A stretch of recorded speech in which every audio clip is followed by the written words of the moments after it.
So check on channel 1, English on channel 2, choose whatever you like and ask during any time during this masterclass, or leave your question, and in the end there will be, I think, enough time to open another topic that wasn't discussed during the first part of this masterclass. And your questions will be warmly welcomed, I think. Ask outspoken questions and you will get outspoken answers. And we will go through different topics, and the first one might be casting and choosing actors and starting with the film. When you get the idea you want to film about, how does it usually look like, and how precise the idea is? It varies.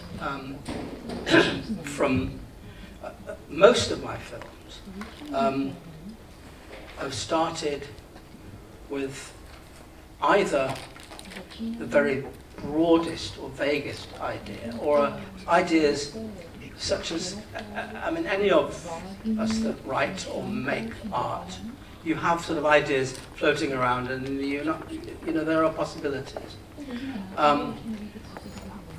So in a sense, quite often I don't really know exactly what the piece is going to be, and it will emerge.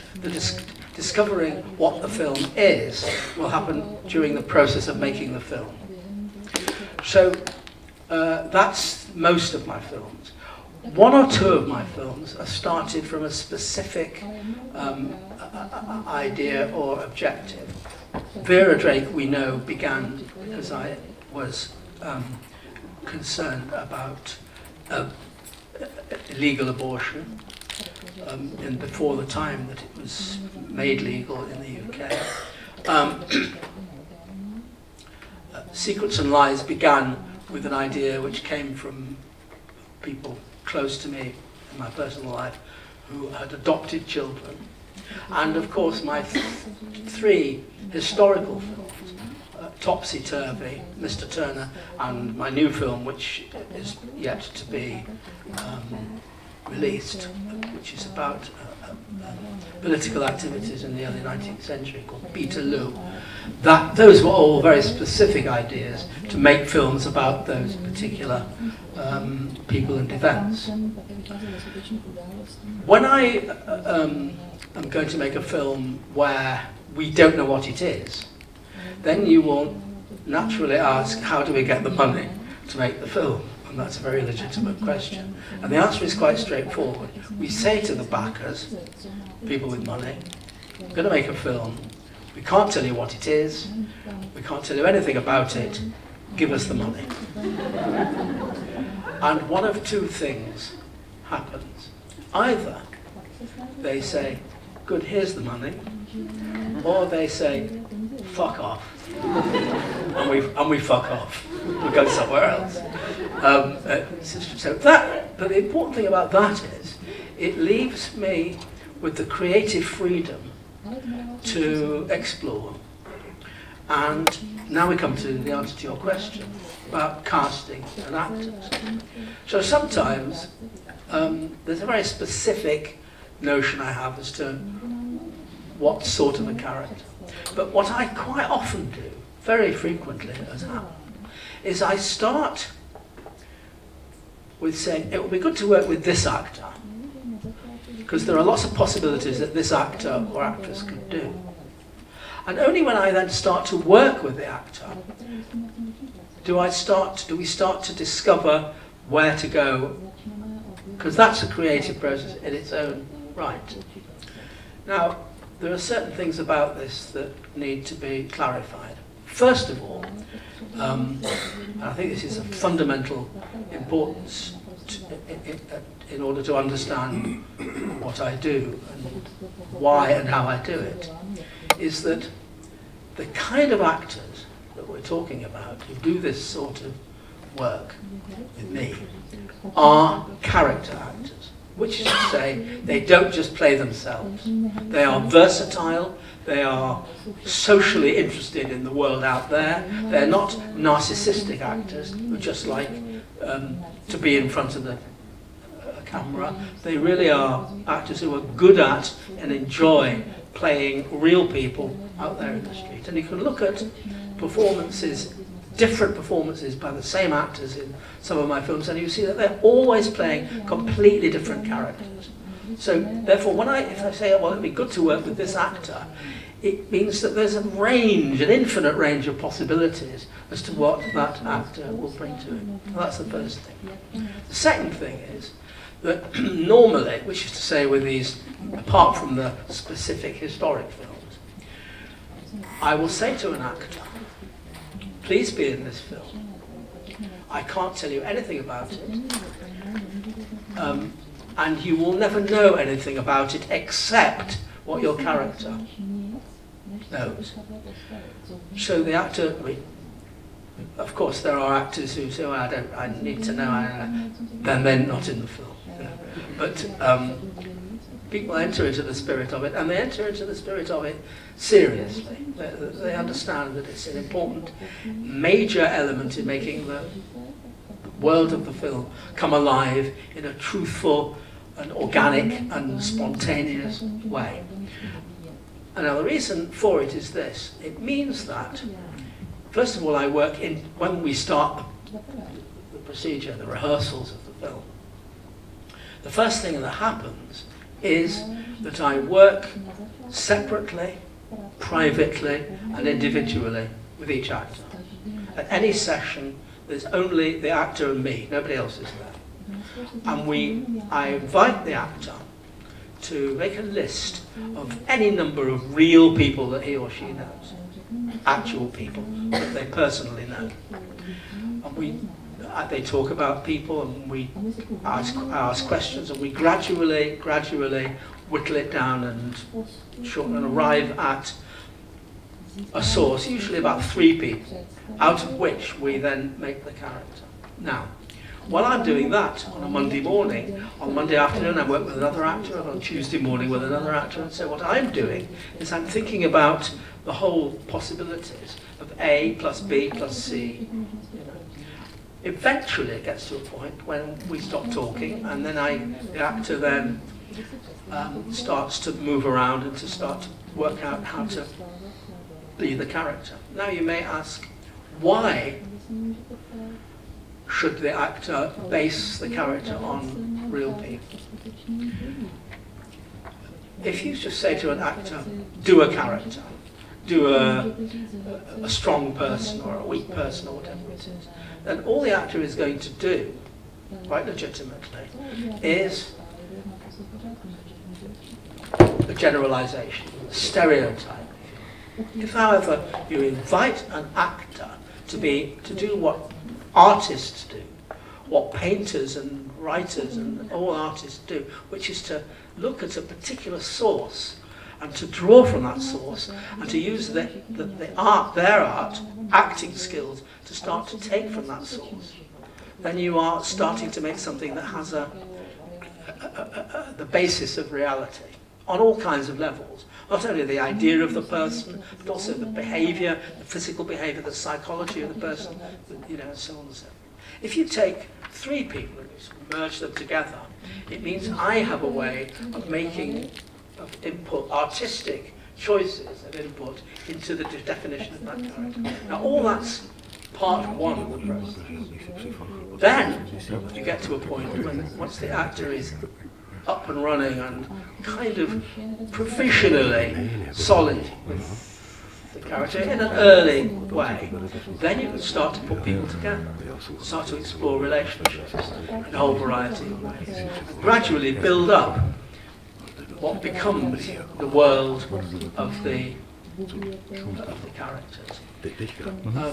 Now, going back to the question, why is it important that nobody knows what anybody else is doing until they experience it in character? It means that, as in real life, the actor sees the character at the centre of his or her universe. Now, one of the problems with, and some of you no doubt are practicing professionals, the problem with often, not always, but very often, with plays and indeed with films, is the actor has an overview of the whole thing. The actor reads the script of the whole film. The actor knows about the whole play. In this context, because there isn't a play or because there isn't a film, because we haven't yet discovered what the film is, because that's there to be explored and brought into existence, there isn't an overview to have. But more important than that, it means that the actor is able to be in character when he or she is acting the character in a way that absolutely is like real life. They only see the world from the character's point of view. They're not trying to unknow anything. They're not trying to pretend they don't know where it ends or where it's going or what it's about. But it also means, on a very, very important and practical level, that you can be in a situation where it is only what you perceive it to be. Therefore, your reaction to the other character, or the things that happen, are entirely spontaneous and real and truthful. Does that make sense? That'll do you for the time being. What's the role of Nina Gold, which is your casting director for many films? The casting director is there to introduce me to actors. The job of the casting director is not to cast the film, although she will talk about it. It's to, if you like, to put it at its most basic, to supply the actors. I mean, like any professional director, I look at movies, I look at television, I go to theatre, see actors, but I don't know everybody and anybody. The job of the casting director is to know who's out there and to keep her eye out for people that she thinks I should meet. So when I'm going to make a project, there's a long period of seeing people. Also, lots of people write to me, and actors, and say, I'd like to work with you and so on. So I go through that with her, and we decide who we should see. I do actually see a massive number of people. So the job of a casting director is there to supply, to advise, but not actually to cast. I do. Do you have any method how to stay fresh during meeting many people that you're thinking of? Well, you could ask the same question of airline pilots or anybody else. That's just in the nature of the job. If you don't stay fresh, you go to sleep, and if you're asleep, you're fucking it up. So that's all I can say. Have you ever started a film from a place and its atmosphere, or just from characters? That's an interesting question. The basic answer technically is no, except, of course, that it is true, it would be true to say that my films, people say that my films are about people, about character, but they are films about place. I mean, place and the way place informs us and the way we are and the way we live is part of what I'm talking about. So no, I haven't ever started from the premise of place, but it's always there in my, because don't forget what, I've been talking about starting with the actors and doing that, because what I'm doing while all that's going on is basically the film in my head that's constantly growing and changing, and you think maybe this, maybe that, possible, that's part of the creative process. And in and amongst all of that is imagining things which are, by definition, in places. So place, as the thing evolves and develops, obviously I start to think more in a more concrete, or if you like, in a more specific way about the environment that we're going to be in and so on.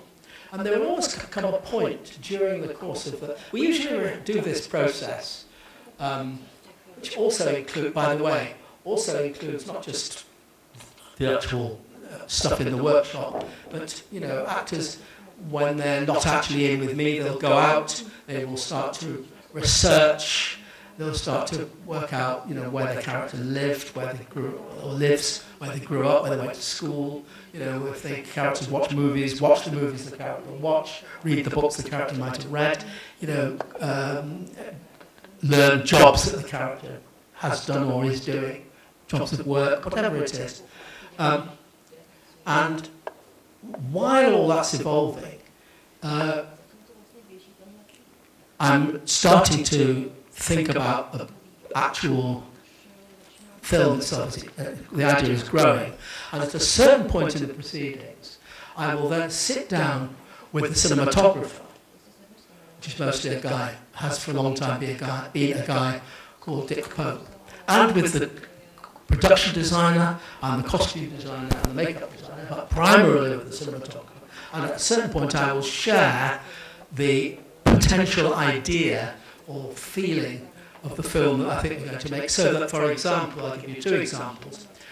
In the case of Naked, which most of you I hope have seen, I was able to say, this is dark. It's dark, it's monochromatic, it's nocturnal, it's about this guy who is in some ways tortured in his head. And that led us to making decisions about the look of the film. We experimented with tests. We started to think about how to treat the film in the laboratory and miss out part of the process. It was a 35mm film shot on. Is it that thing which is called bleach bypass? Bleach bypass, yeah, which is simply was missing out part of the process, which made it affected the saturation. So that was one sort of decision, and that also was a decision taken on board by the designer and by the costume designer. So everyone's talking the same language. Now this is not unusual, this is how you make movies, obviously, but we're talking about doing it when there's still no script. There is no script. We're just talking about the feeling of a film that we are going to eventually go out on location and make the film up as we go along, when we get to shooting it. Similarly, but on the other side of the coin, when we made Happy-Go-Lucky, I was able to, at the same stage, to sit down with Dick and the team and say, look, this woman is positive, she has an energy, there's a brightness about, there's an upbeat brightness about it, and I think the film should burst with colour. And as a matter of fact, I said that to Dick Pope, the cinematographer, at the weekend, one day, or one Saturday. On the Wednesday, he went to a trade fair where people were selling wares to cinematographers. And Fujifilm had just brought out a new stock called Vivid, which was specially designed for bright colours. And he thought, this is fantastic. So he spoke to them, and they were so excited that there was a film that specifically wanted to experiment with this new stock, that they gave it to us for free. And we had free footage to shoot the film on, as much as we wanted. So that was very good. It saved us some money. So those are things. So in other words, I think what's important about this is that there's a sort of very much a workshop going on, where the concept of the film is being born. But of course, you can't, we do this usually for about 6 months before we shoot anything. Now, I can't go on for 6 months and at the end, on the Friday, at the end of 6 months, suddenly turn around and say, on Monday we're going to shoot this. Plainly, there's a lot of advance work, just like any movie has got to happen, so that the thing's being prepared. So there's a kind of dialogue goes on between the production team and me, and also, this is important too, that particularly the designer and the costume designer sit down with the actors individually while I'm doing other things, and they talk about the characters, so that they understand the characters in their world, and so that when the actor comes to, for example, to get the costume, what doesn't happen, which does happen very much normally, is the actor doesn't go in the costume and says, "This is the costume," and the actor thinks, "Well, this isn't quite what I had in mind," or it doesn't quite, you know, in this particular way of working, there's a collaboration so that the designer understands the character and what the character is, where the character is coming from, so that there's a sort of what the actor winds up wearing in the film is very, very properly discussed between them and eventually with me, so that we all agree that this is right and feels right and looks right and so on and so forth. But just as a matter of interest, we, if you're concerned with how the practical aspects of this operation, what we always do is we find, to prepare the film, to do what we broadly is called rehearsing, but it's not strictly rehearsing in the sense of actually practicing. That comes later and I'll talk about that. What we do is to find an old building of some kind that isn't being used for anything else, where there are various rooms and spaces, so that we can create the world of the characters for the improvisation purposes on a temporary basis. Of course, eventually we'll go out into real designed locations and work there, but this is a sort of an enclosed, safe workshop. And we always get together in order to do the work, a big supply of chairs and tables and beds and televisions that work, and things you can make tea with, and books and all kinds of stuff, so that they can do improvisations, create rooms, and it becomes real. If you're interested in some of the disciplines of the actual improvisations themselves, and I'm quite sure some of you have experience of acting and improvisation, you should be clear about this. The job of doing these improvisations is absolutely not for the actors to try and be writers and to try and be inventive, to make a story happen. That is not what it's about.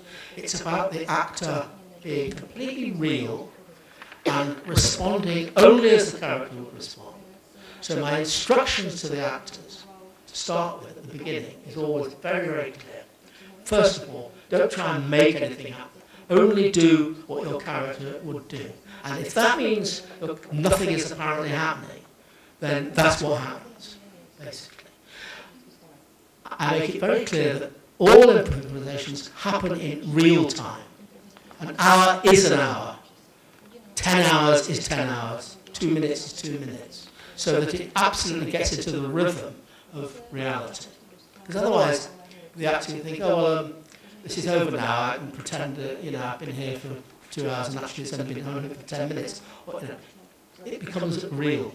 Now, this means that you get improvisations happening between characters, where a lot's going on, very often under the surface, that's growing organically. But to watch such an improvisation, and I do that, of course, it's part of the job, means that you are watching something which can be deeply, deeply boring. And I should be in the Guinness Book of Records as having sat through more long, boring improvisations than anybody else in the history of the universe. And that is my chief claim to fame, ladies and gentlemen. But it's necessary because it means that what grows is a way of doing it in a real way of being real. Now, once things start to happen, and it distills down, and events start to take place, and chemistry starts to happen, and different things collide, you start to get really potential dramatic material. Now, all of that is what happens in the workshop long before we shoot. When it comes to shooting, right at the end of that period, what I do is to go away and write a very, very broad structure. Scene 1, X gets out of bed. Scene 2, X walks down the street. Scene 3, X gets on the bus. Scene 1 says, day, exterior. Scene 2, or day 1, interior, daytime. See, that's all it says. Now, for the actors, they've got some idea what's going on, but it doesn't say it in this document. It's there for everybody involved in the film, so that there's some sense of structure. It may go up to scene 60 or 70 or 80, but it never actually, it's not like a script in the conventional sense, and it's not full of detail. We sit down, not with the actors, but the production team, sit down before we start to shoot. And the first assistant director will say, now, because you have to organise the schedule in a conventional way, obviously. And the first assistant director said, well, now, can we shoot scene 32 before we shoot scene 29? And I might say, absolutely no problem at all. We can shoot scene 32, self-contained. It doesn't matter. It's the wrong order. On the other hand, he may say, can we shoot scene 32 before we shoot scene 29? And I say, no, we can't. Until we've shot scene 29, until we've created and invented scene 29, until we know exactly what's in it, we're not in a position to shoot the scene that follows it. So it's a combination of those things. What actually happens then is scene by scene, location by location. We have shooting days and rehearsal days. Sometimes they're quite long rehearsal chunks, sometimes 1 day or even half a day or something. Where the crew isn't there, the film crew is not present. We go to the location, we plug into what we experienced before in the embryo version of the work, the occasion, the situation. And the actors improvise, always in costume, by the way. And then I'll stop it and start to break it down, analyse it, and to build it up and write it through rehearsal. In other words, I don't go away and write it on paper and bring it back. We fix what happens, what the dialogue is, and all the details in the location, in the rehearsal, so that it's then fixed and precise. Because I can only write, if you want to call it that, write a scene by being there and seeing it. Because what happens verbally and physically and visually, all part of one thing. So that I prepare it and it's then ready. Then the crew comes back and I show it to them. We run the scene and then I discuss with the cinematographer how we're going to shoot it. Sometimes I may have organised a scene in such a way as I say to the cinematographer, it's this. And he looks at it and he goes, absolutely, let's decide on the lens, that's it. Sometimes I might say, it's this, and he may say, actually, you know, I was standing over there and the light's doing this, and maybe it would be better if we, so fine, we discuss it, and we negotiate it, and we'll have to do it. When it's a longer scene, a long sequence, like, for example, the long sequences and the climaxes of Vera Drake, or Secrets and Lies, where I spent a long time creating quite a long, sustained piece of action. I simply run the whole scene, and then we work through it with the actors patiently running bits of it for us, so that we can work out the structure of how to shoot. We don't do storyboards, we don't do anything. The only time we pre-plan exactly what we're going to shoot before we get there are on certain occasions when there are practical limitations about where you can put lights or how long we've got or those things. But mostly it's a question of, it's a matter of exploration and sharing. It's a very long and thorough process that allows you to double check on several places if you are on the right path. And the actors seem to like it because they reoccur in your films and in many cases. Look, you know, it's not for me to say, but I would suggest it's a very actor-friendly kind of experience. One name, I was maybe a little bit surprised that did not come back to work with you was David Tulis after Naked. You haven't worked since together, right? No, we've talked about it, but it just hasn't happened. I don't know why exactly either. It's an interesting thing. I mean, he spent a lot of time doing big movies, you know, and quite often he's not available, you know. It happens, you know, and there's not a particular, not necessarily a kind of reason for it. It's just the way it turns out. Because his creation in Naked, this restless guy with lots of aggression in him, that's something extraordinary. And this character was also based on like several real people that you pinned down during the preparation. Absolutely. I mean, of course, a characterization like that, I mean, it's a great achievement, you know, it's a really, you have to be not only a very good actor, you have to be very intelligent indeed.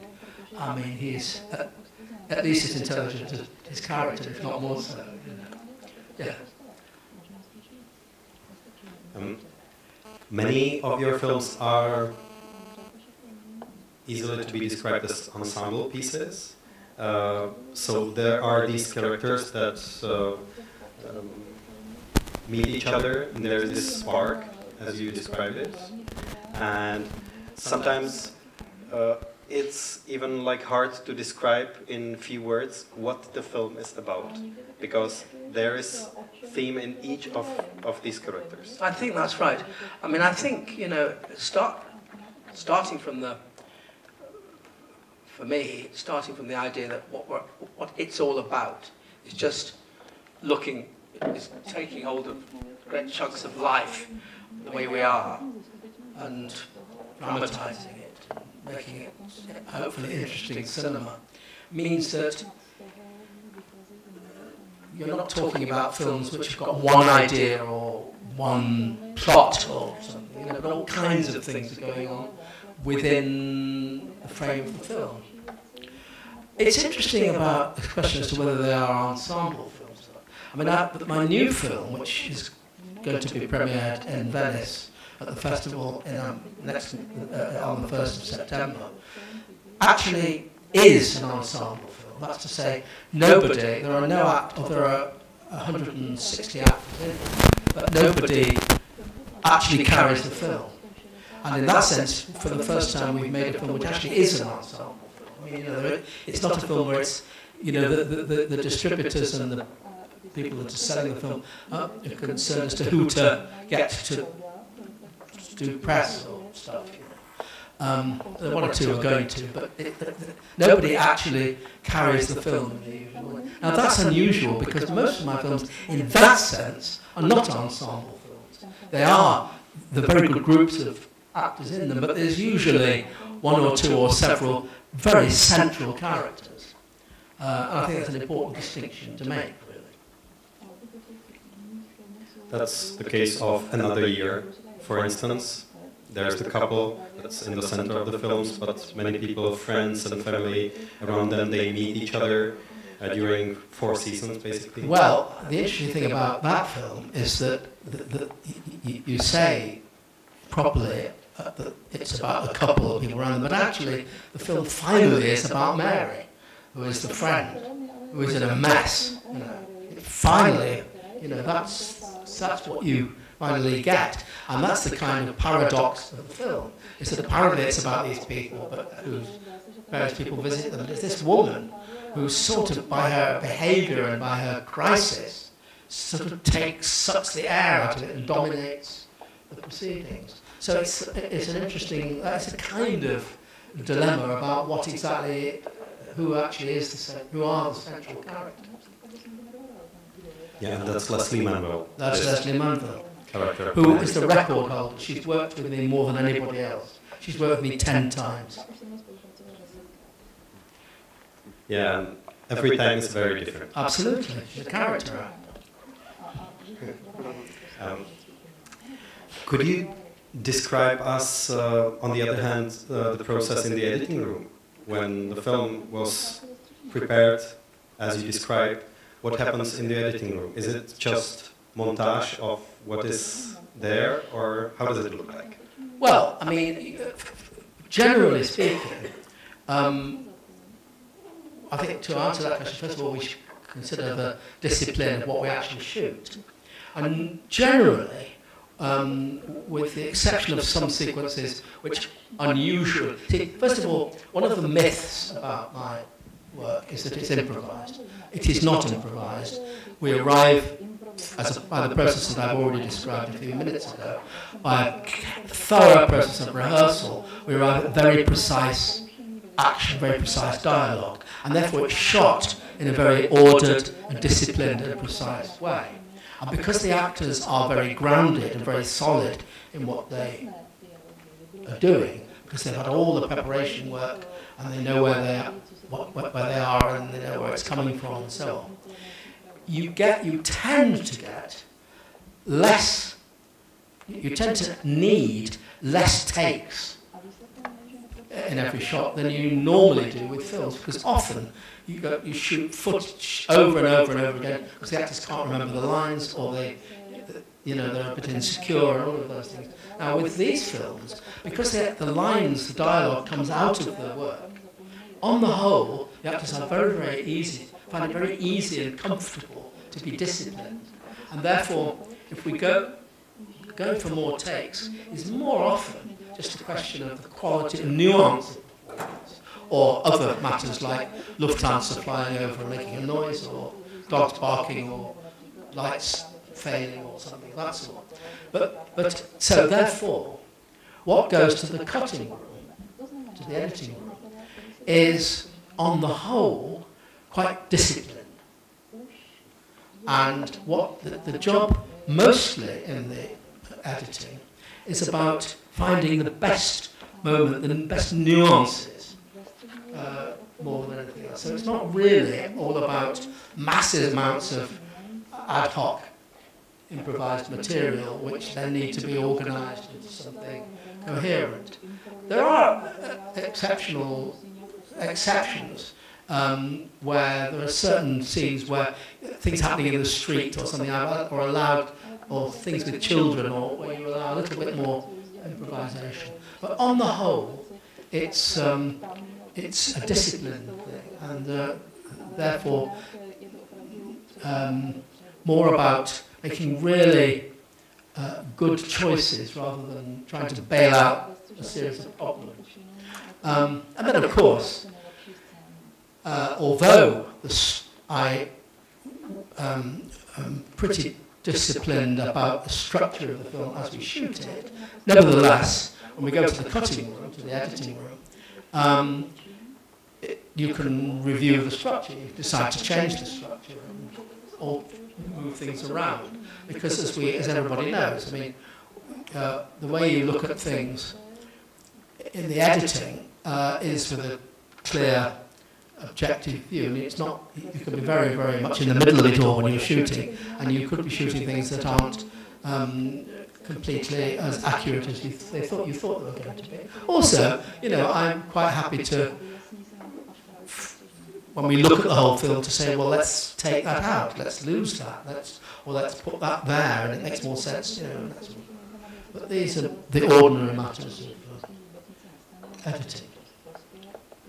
But don't make any mistake about it, the job of the editor is an important creative input.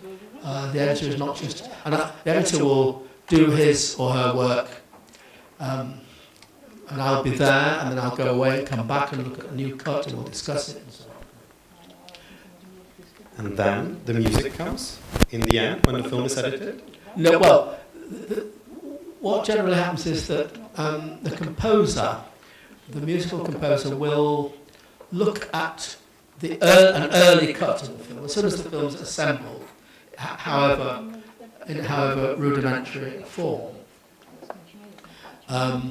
so that while the editing is going on, while the film is being gradually distilled and edited, the composer and I can work together through the film, decide where there's music, and the composer will it's important, I think it's important to say about the composers that I've worked with, is that they are all, I mean, all of them are people who start from an emotional response to the film, which is to say, we're not talking about the kind of film composers that simply deliver wall-to-wall, sort of bog standard, off-the-peg film music. You know, we're talking about people that look at the film and find an emotional response to it, which empathise with it, and then we can discuss what kind of voice, what kind of atmosphere, what instruments, and so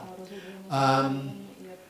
The other important thing I think to say about everything, including composers, of course, that all of this only works because there is no interference from backers or endless producers and other people. Nobody interferes with the rehearsals, nobody interferes with the shoot, and nobody interferes with the music. And we don't, for those of you that are interested in this, we don't have temporary temp tracks, temporary music tracks that are put in so that backers and people can have some idea when there's music and when there isn't. This is all bullshit, basically. We actually, no music, the only music that ever exists is the actual music. And until that time, we are watching the film with no music until it actually exists. But the composer and I will work together, just the two of us, making all the decisions. Then, at some stage when we've kind of got to a reasonable state, the editor will come and share it with us, and the producer will have a look, but there isn't a committee spoiling everything and making it, turning gold into shit, to put it politely. And no backers, no investors. That's thanks to the Thin Man production. That's the way you developed. Yes, I mean, you know, look. Here's the thing. You know, we all have choices. My film company that you're referring to, I mean, for a long time, it was found. I and this other guy, Simon Channing Williams, who's now died of cancer, sadly. We formed this company, and the thing was, we're only going to make films like we want to make films. So what would happen, often over the years, is he would go and meet potential backers, and he'd come back to me and he'd say, you know what? They don't care that there's no script. They don't care that they don't know what it's going to be about.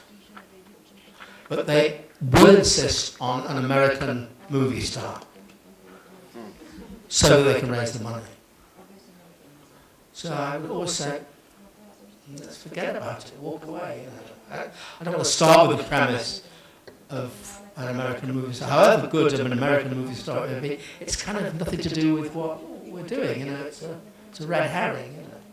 So the job is, you know, you have a choice. You say, either we, in my case, either we backers agree that they will not interfere, that we'll make the film we want to make, and that just respond to the film when they see the finished article or not. And if they don't want to do that, and plenty of them over the years haven't wanted to do that, we go somewhere else. Wait till we find somebody that will do that. You know. And you know, let's be honest about it, this is no big deal. This is how people write books, this is how people write poetry, make paintings and sculptures and music, and just about every other medium. You know, it's only in the movies that this convention exists, where large numbers of people dictate to the artist what it should be and how it should be. But you do not produce other directors' films via Thin Man production, do you? No. Are you approached by, let's say, young directors who would like to follow your method, and they ask you to be their producer? No. Not at all? Never. I'm quite surprised. Well, there you go. That's the way it is. Okay. Then let's move to another topic. I think that quite important theme in your films or behind several of your important characters in various films is education and how they were educated, how they maybe even like educate others, how they work inside this system, how they are happy about it. How do you treat this, or is it true according to you? Well, it is. I have said, and I think it's true, that, or it's a valid point of view, that Johnny in Naked is obviously an example of the failure of an education system. He's a really intelligent guy. You could imagine him as a kid. And the minute he opens his mouth and said anything smart or clever in the classroom, the teacher would have smacked him or sent him out of the room. Rather, they thought, this is an intelligent kid, let's bring him out, let's nurture him, let's encourage him, let's support him. And, you know, his life would have been different. Now, that is one way, a legitimate way of looking at that particular character. Now, when you talk about other characters or teachers, you're probably talking mostly about Happy-Go-Lucky, which is a film where there are various kinds of teachers. There are sort of women who are teachers who are obviously very good teachers. There's a flamenco teacher who's a good teacher but who hasn't learnt one of the first rules of teaching, which is you leave your personal shit outside the room and don't inflict it on the students.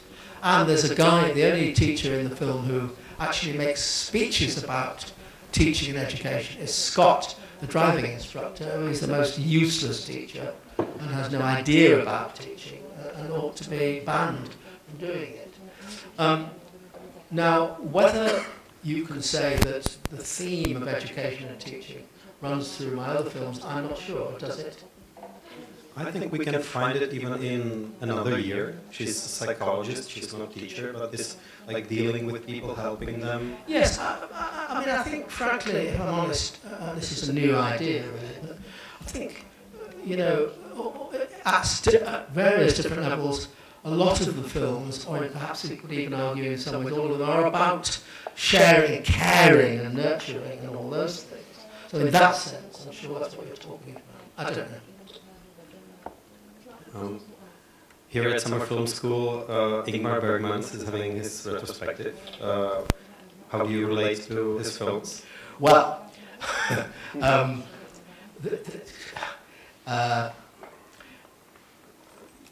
one of the first things that happened, I have to say this about it, since you asked this question. I grew up in Manchester, and until I was 17, when I went to London, I never saw a film that wasn't in English. I either saw Hollywood films or British movies. I never saw anything from world cinema at all. You didn't see it. I went to London, and one of the first things that happened to me within the first week is I went to a festival that was going on, and they showed The Seventh Seal. Now, if you can imagine seeing The Seventh Seal when you're 17 and you've never seen anything but Hollywood and British movies, man, it was mind-blowing, you know. It's a fantastic experience. So that's to start with. Obviously, like everybody, I mean, I think Bergman is an enormous experience on so many levels. Funny and Alexander, I think, is one of the greats, you know. It really is a feast. There's a film by Ingmar Bergman called The Devil's Eye, which is a comedy. And it's not funny at all, because he doesn't do funny, really. So it's a wide range of experience. And, you know, like so many of the great filmmakers, as a filmmaker, you can only be endlessly enriched by the variety of what you get from them. So for me, Bergman, whilst not one of the direct influences on what I particularly do, nevertheless, of course, it has been an inspiration just in terms of what you could do with cinema and looking at the world. I mean, the world, very often, that he is exploring and investigating is a very alien world to the world of my experience. I have to say that recently, only about 2 or 3 months ago, I and my partner watched the whole of Scenes from a Marriage, his television series, which lasted 8 hours at the National Film Theatre in London, and it is fantastic. I mean, has anyone seen it? The whole of Scenes from a Marriage. It is amazing and worth seeing if you can get hold of it. And, you know, it's a very domestic world, and so it kind of related more to my own world and experience of filmmaking, perhaps than quite a lot of Ingmar Bergman. We mentioned Happy Go Lucky a few months ago. You rewatched this film with us yesterday. What do you focus on when you are rewatching your older movies? Well, I mean, there are two things. I can rewatch them in my room, in my private apartment, which is one thing. I don't do that very often. I'm not like Gloria Swanson in Sunset Boulevard, watching my old movies for my own gratification, or to reassure myself that I exist. So, yesterday I watched Happy Go Lucky. What I'm looking for, what I was there to experience, is how the audience reacted. And it was great. There was lots of laughter and people got it. And, you know, that's really why. So it's not just a question of watching the films, watching it with an audience and learning from that and just experiencing. You know, one makes films for audiences. So it's good to sit with an audience and experience the audience experiencing the film, because that's what it's all about. I think it's time to give the word to you and have time for your questions. Is there any right now? Ask Czech, English, whatever you like, and we'll manage. Go on, please. It's a very basic question. But just, how did you get to the film? What was like the first? I will maybe just repeat it because of the But also because I'm deaf. How did you get to making films? How did you start with it? What was the original spark? That was the question. Do you mean, why did I start to make films? Yeah. Or was it like a particular experience or something? Well, you know, I've already said, I mean, I said that I grew up watching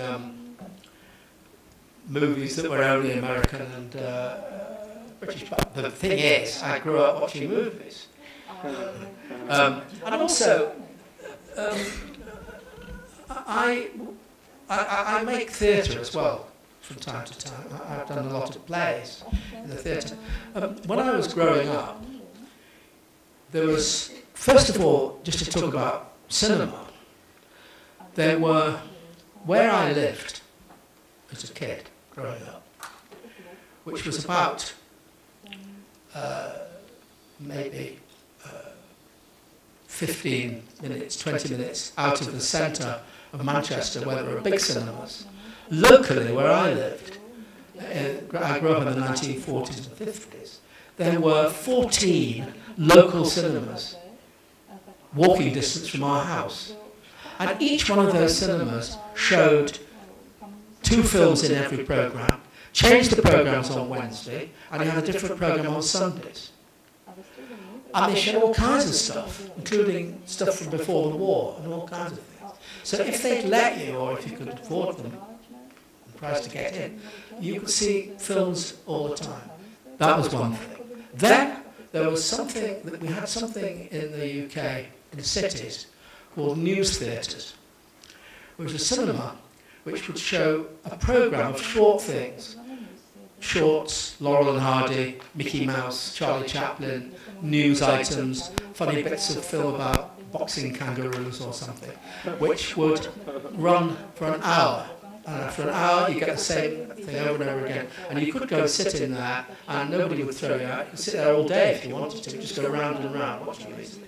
So that was part of the culture. Then there were plays, pantomimes, which is a kind of Christmas traditional kind of musical entertainment, musicals, there was circus, and there was also what we call variety, that's to say like music hall, with comedians and all that sort of thing. And I saw all of this. When I was 9 years of age in 1952, my mother took me to see Laurel and Hardy live on stage in Manchester. They did a famous tour. It was the last thing they did before they retired.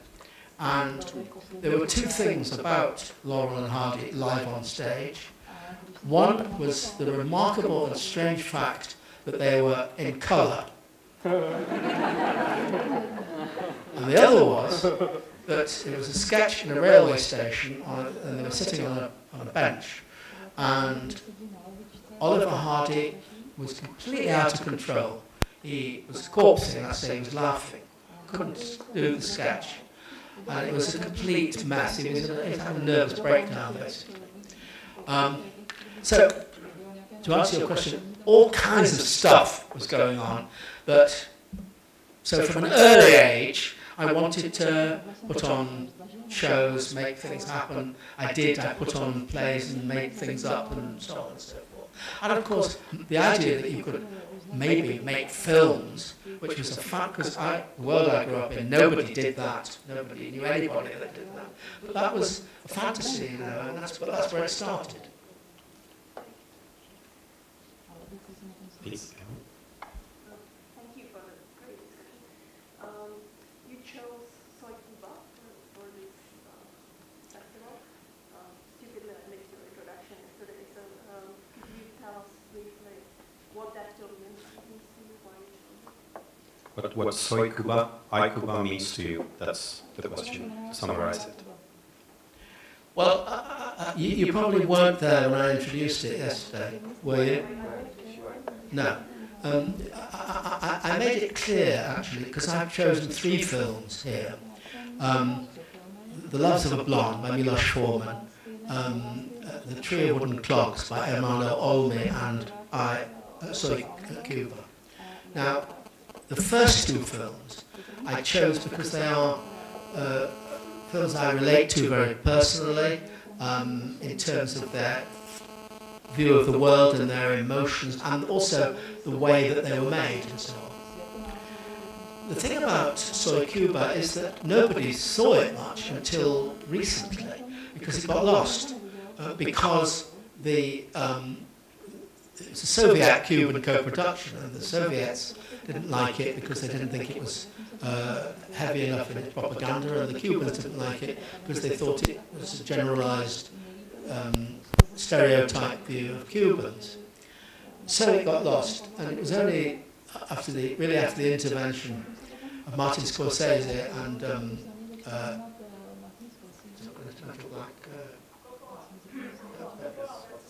Coppola, sorry, old, that it was restored and we even get to see it. So I have only known the film for about 5 years or something.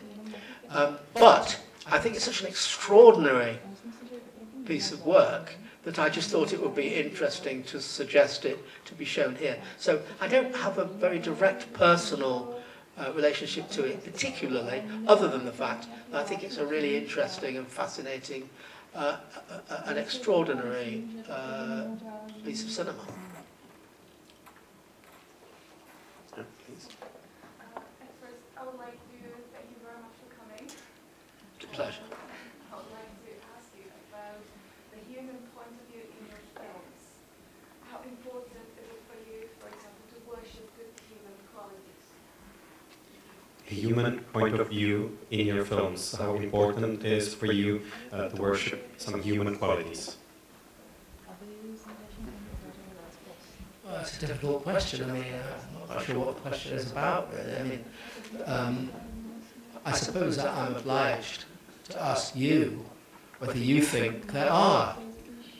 My films are about human qualities and humanity. Well, then all I can say is that's what I would hope they are. I would have thought, trying to be as objective as I can, that's what it's about. But as to the use of the word worship, I'm very cautious about that word because I don't like it very much. Being an atheist. But thank you. I take your question as more of a compliment than a question.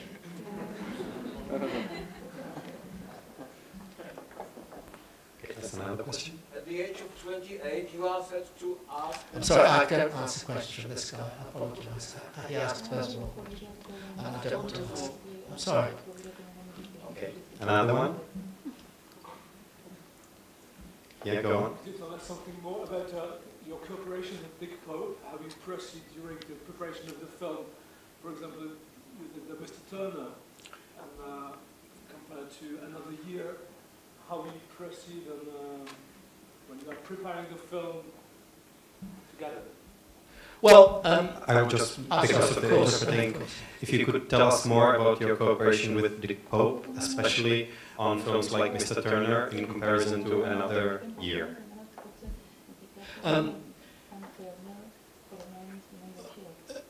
I've already described how we discuss the look of the film and so forth.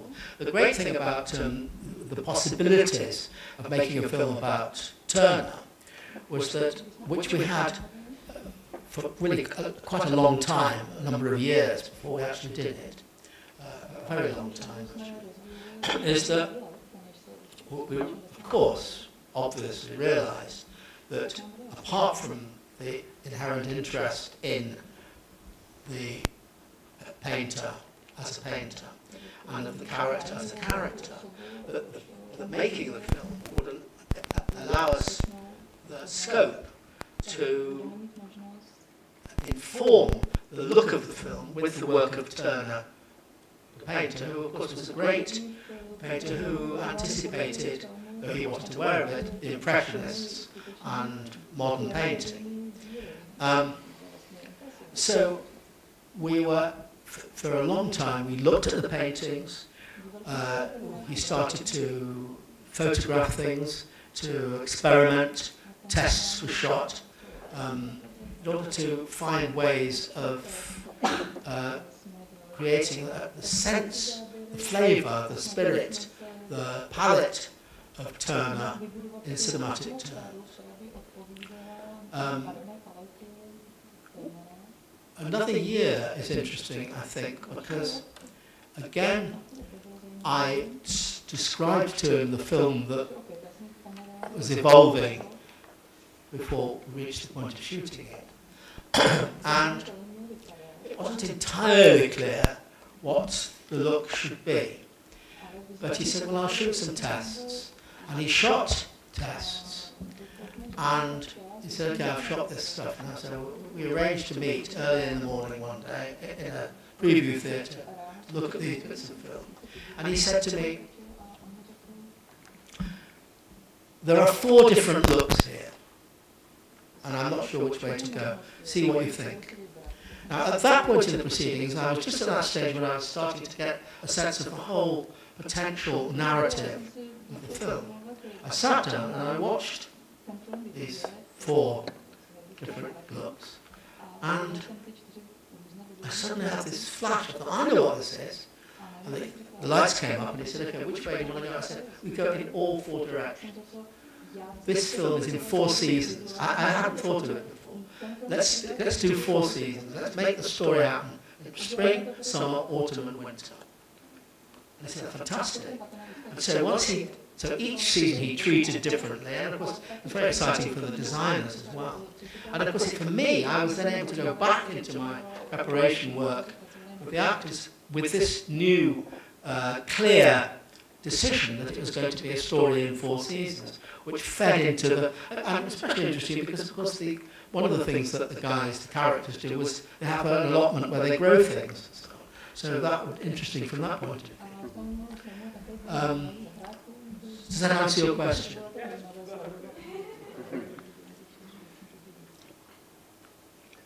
For Mr. Turner, I would maybe just underline the opening shot of the film that basically moves from something that might be the image that Turner is visiting, is observing to him, standing there somewhere in the fields, or what is it? Yes. And so we start with our focus on the image, and the focus shifts to him personally. Absolutely. I mean, and also it tells you he's not in England, he's in Holland, in the Low Countries. But that, of course, is not, that particular image absolutely evokes a Turner-esque feel, but it's not actually a direct reference to a painting. There are a couple of places in the film where there are direct reference, and there's one particular scene where we've actually reconstructed an actual watercolour, which is where he goes to this country house, and he's in this room with a very big window, and he's painting, and there are some women, and he's talking to them. And that is actually a watercolour by Turner of the artist with three women. And we actually put the camera exactly where Turner would have put the camera, and we filmed it in the actual room that he actually worked in. So it was quite exciting to do that.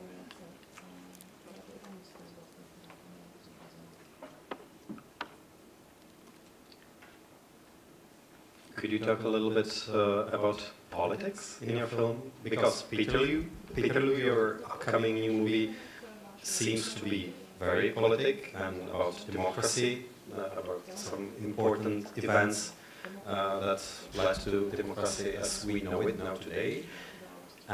But there are many more political themes, or maybe subtler political themes. I mean, this is the first film that I've made which actually deals with politics and, if you like, the political processes and political issues, of course.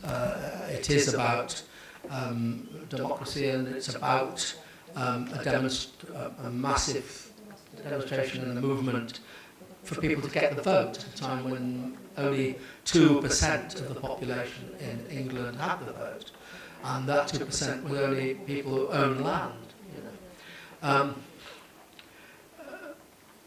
I would say that every film I've made is political, in the sense that it is about how we live and how we interact, and how some people have and some people don't have, and people control other people, and so on and so forth.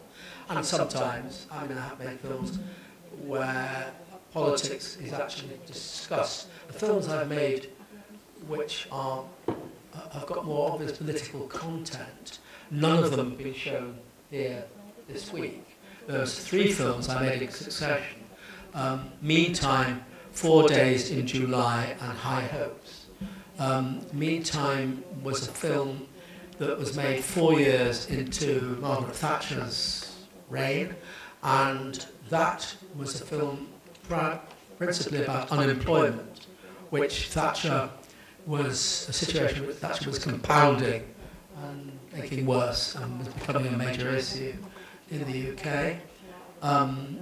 4 Days in July is a film, the last film I made for the BBC, which is about Northern Ireland, and looks at the divide in Northern Ireland through the device of 2 women, one from each side, 2 couples from each side of the divide, who are having babies that are born on the day when the Loyalists celebrate the victory of 300 years ago, and the babies are born, the mothers are in bed side by side in the hospital, and the babies are born together. So that was I suppose, a more obvious political film.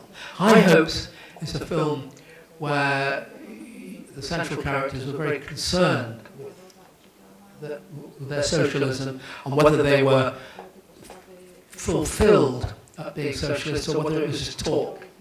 And there's a scene in that famous scene in the film where they visit Karl Marx's grave in Highgate Cemetery in London. And while they're looking at his grave and talking about Karl Marx, they're joined by a group of tourists from the Chinese People's Republic. But as I say, I would suggest that all of my films, in one way or another, about the politics of how we live. But this current new film is very much more specific. Right. Question: what makes your film British, or are they British or European? Is there a continuity or tradition? Are there your films British or European, or is there a continuity and tradition?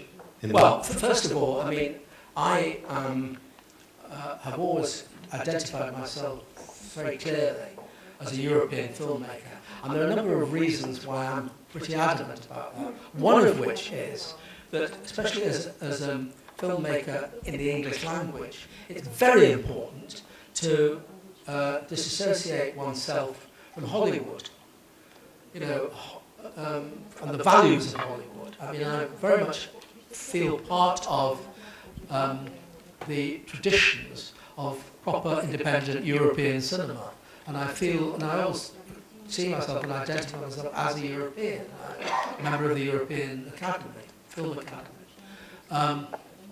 However, I mean, it would be disingenuous to suggest that my films weren't very specific in their Britishness or their Englishness, or whatever you want to call it, because that's where they are set. And my commitment was and has and remains to make films about where I am, where I live, with the same commitment that I would expect from anybody making films in China or Thailand or the Indian subcontinent or anywhere else, basically. At this precise point in history,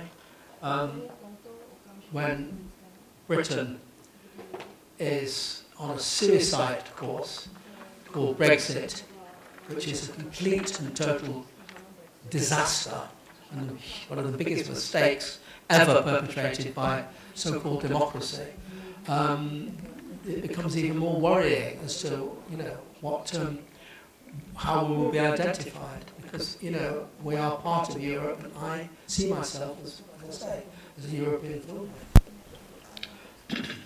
Does that answer your question?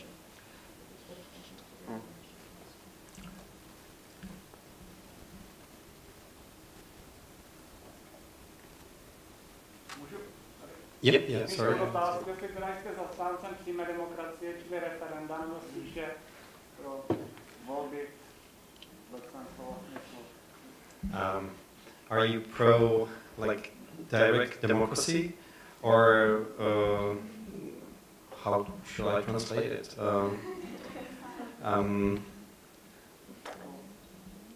Is direct democracy something you would go for? What is that?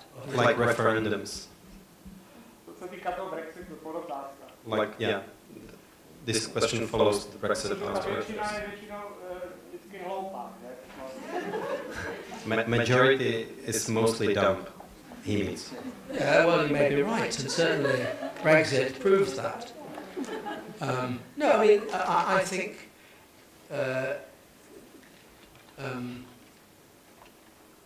that's not a way to operate, not a way for governing to happen.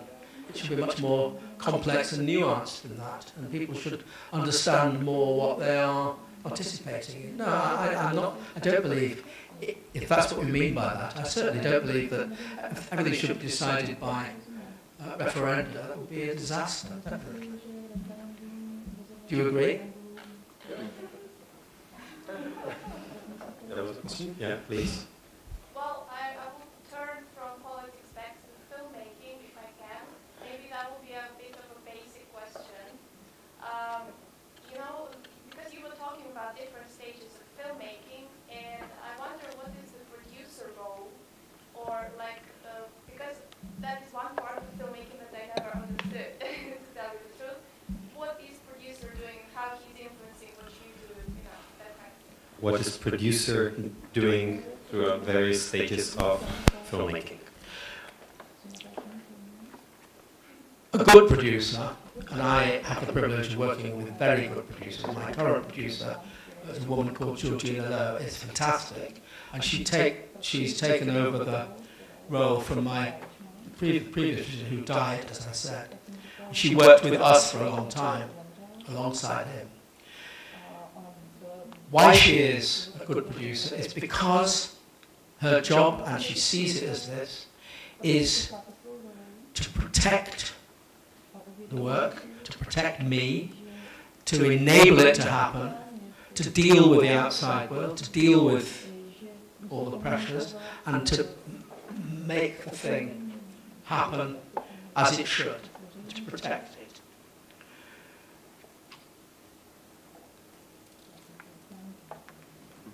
A bad producer is a producer that maybe also wants to be the director or doesn't know the difference between the two jobs, or keeps interfering and confusing things. And there are such producers. Some of them are quite famous. And, that's a very unhealthy thing. A good relationship between a director and a producer is a symbiotic relationship, and that's really as much as I can say. The producer is an enabler, a protector, is in charge of the whole thing. I mean, my producer, Georgina, is incredibly good at organising. And she understands filmmaking. She understands what I'm trying to do. And she understands practicalities. And she, it means that there are things going on that I don't know about, because I don't need to know about them. I don't need to worry about them. She deals with that.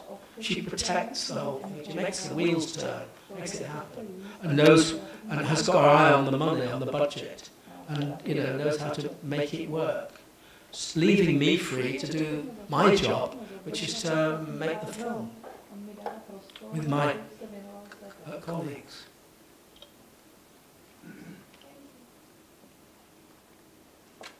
I'm not totally sure how to phrase this, but could you discuss the difference in the development between what I would call your chamber pieces, the stuff you did for BBC, High Hopes is my favorite of those, and a film like Turner or Topsy Turvy, where the character is already there historically, and the scale of the film is much larger.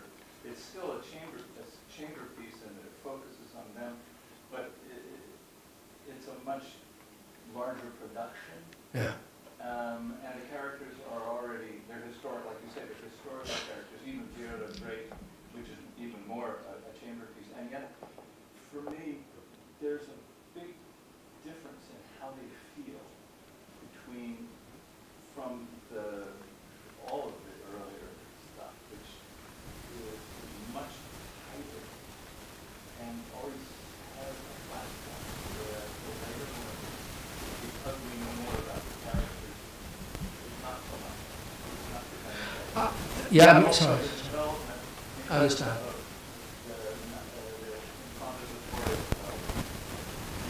I will keep it short, but the question is about the difference between so-called chamber pieces and larger productions, historical productions like Topsy Turvy or Mr. Turner, that also work on some kind of chamber level, but there is a difference.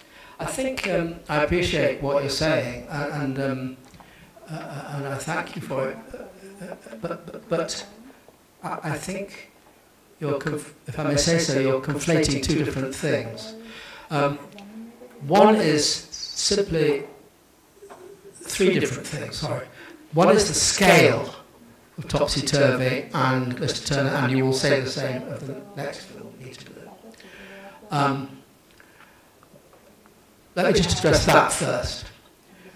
It's true that they're bigger in scale, but the actual principle of looking at people close up and in detail remains the same, just there's more of them and the bigger activities. That's one thing. The next thing is the question of the difference between characters in a world that we've invented from scratch and ones where we're drawing from extant historical sources, which you're also referring to, aren't you? in terms of development for that. Yes. Now, in those cases, so if you take, for example, Topsy Turvy, I mean, what and that was the first time we said, okay, let's apply these processes that we've developed over the years to inventing characters, to bringing to life these historical characters that you can read about in books. So, we read about them in books, we read everything you could read about Gilbert and Sullivan and those characters. And then we said, fine, now let's build characters drawn from real people we know and all that we can add to the experience of W.S. Gilbert or whatever, and bring them to life.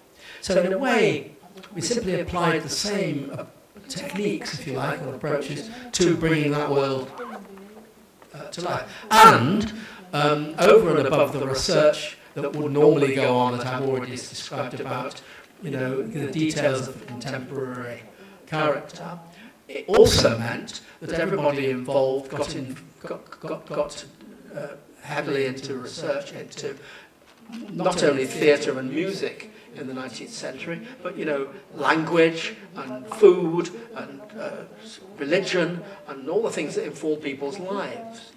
Food. We even had at one stage, we had an etiquette workshop, because the way that middle class people behaved, in terms of social interaction and intercourse, had some strict codes that we had to learn and embed in the way the characters behaved. So. But in the end, these are films about looking at individual people, but in their context. The third thing that you said, however, is that I got the impression that you were saying, perhaps wrongly, is that my more recent films haven't had that, what you are calling a chamber scale with flashpoint things, and that's not really true of Another Year or... Yeah, no, that's what I'm saying, exactly that. Another Year is a... Oh, you were? No, just because... Yeah, fine. The time, and also the characters must know more than their... Of course, yeah, that's true. Yeah, that is true. And obviously you can't... They can't. They didn't go into it without the overview, of course. That's a given. And but then again, we weren't looking for the drama. The drama was already there, and we were bringing it to life, if you see what I mean. But there was still improvisations and exploration. Thank you for your question.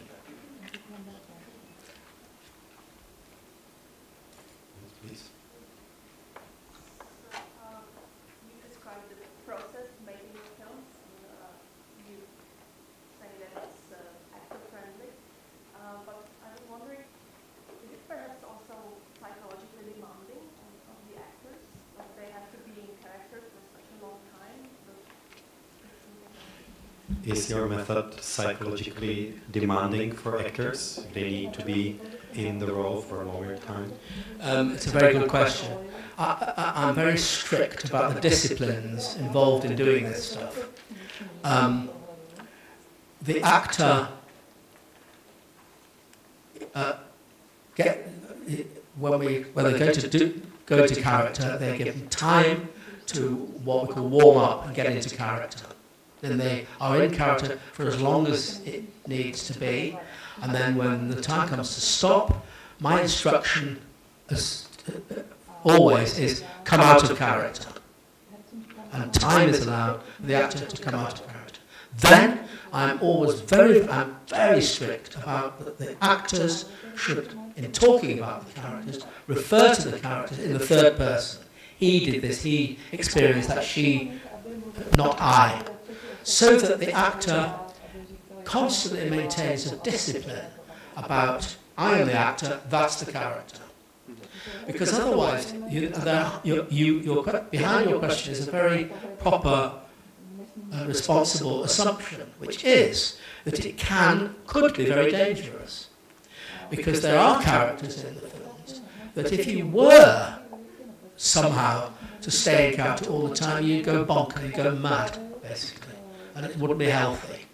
So, even then, when it gets really heavy going. It's still quite demanding, but there's a built-in discipline, so that, you know, it's not, it's safe and not unhealthy, because people start to lose track of who they are, and it's not good, and also it's not practical. You know, if Brendy Blethynové, who plays Cynthia in Secret Lives, was actually like that, or like it all the time, you wouldn't be able to make the film. You should be able to deal with the practicalities of the filmmaking, for example.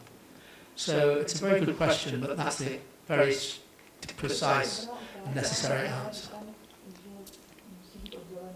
I would like to ask Mr. Turner, is it really important for you to seeking the truth and the objectivity of historical facts, or do you somehow play with it to make the movies more dramatic? This question relates to Mr. Turner and Vera Drake. How important is for you to stick to the facts and the historical reality, or how much can you dramatize? Before I answer the question, I want to say that Vera Drake is, whilst it's an accurate picture of what it was like generally at that time, it isn't a portrait of an actual woman. I mean, it's not a documentary in that sense. It's a fiction that we've made up, though there were women who did that, and we researched that as well. So the question doesn't entirely apply to Vera Drake. It would apply to Mr. Turner, and it would incidentally apply to Topsy Turvy. And the job is to dramatise the events, but with a certain amount of freedom, obviously, to make it coherent and cinematic and digestible, really. So these are not documentaries in the strict sense. They are evocations of the spirit of the world, drawing from the facts, but being free with them, but not irresponsibly so, I would suggest.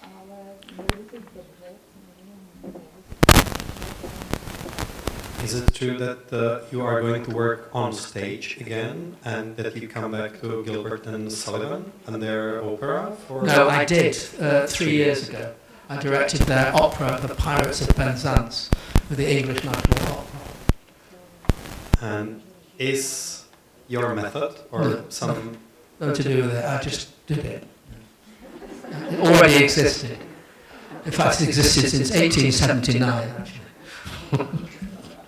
Okay, so nothing, it has nothing, your works on stage has nothing to do... No, you didn't ask me that. My works on stage, my plays on stage, I do exactly the same way as my films. Oh yeah. And I've done lots and lots of plays in the theatre, and they're made in exactly the same way, of course, but that's not how I directed the opera.